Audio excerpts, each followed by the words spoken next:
Hello, you're watching Outsiders. I'm James Morrow, here as always with Rowan Dean and Rita Panahi. And today I want to tell you about some shocking news out of my old hometown, New York.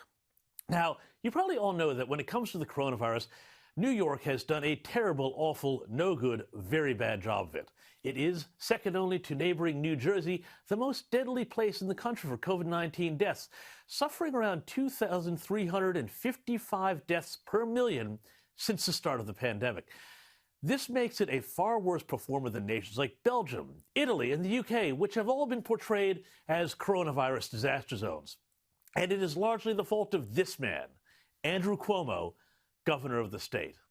America's bigger and bossier version of Dan Andrews, Cuomo was for much of the last year feted by the media for starting fights with Trump and smashing the state's economy with insane lockdowns and restrictions on businesses. And he even wrote a best-selling book touting his own leadership through the COVID-19 crisis, which would be funny if it weren't for the fact that nearly 46,000 people so far have died of COVID under his watch. I mean, what's next? A commemorative cookbook celebrating the culinary artistry of Idi Amin? Honestly. And now the reason why New York has been so hard hit is finally coming to light.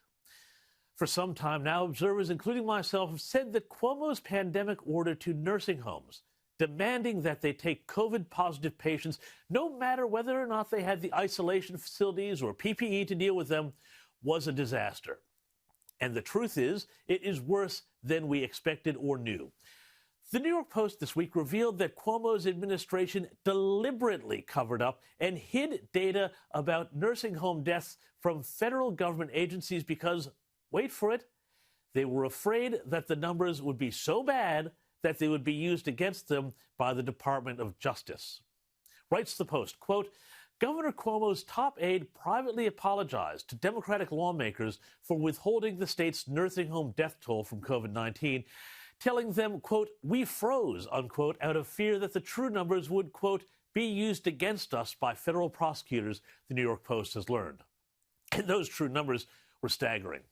According to the Associated Press, 9,000 positive patients were sent in to potentially infect staff and residents in facilities that we knew very early on were the most vulnerable to outbreaks. At least 13,000 more deaths have been traced back to Cuomo's order.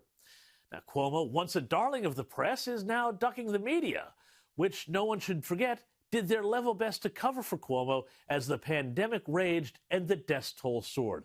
Have a look. How would you contrast Cuomo and President Trump's handling of the crisis?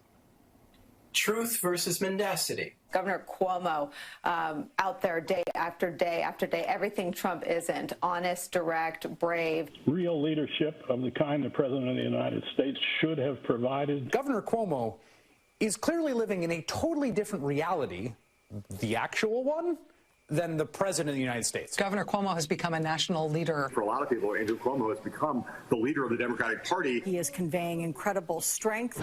You spoke to National Guard troops today in a stirring speech that, if I wasn't listening carefully, I thought you were sending soldiers off to war. This has been a remarkable show of leadership.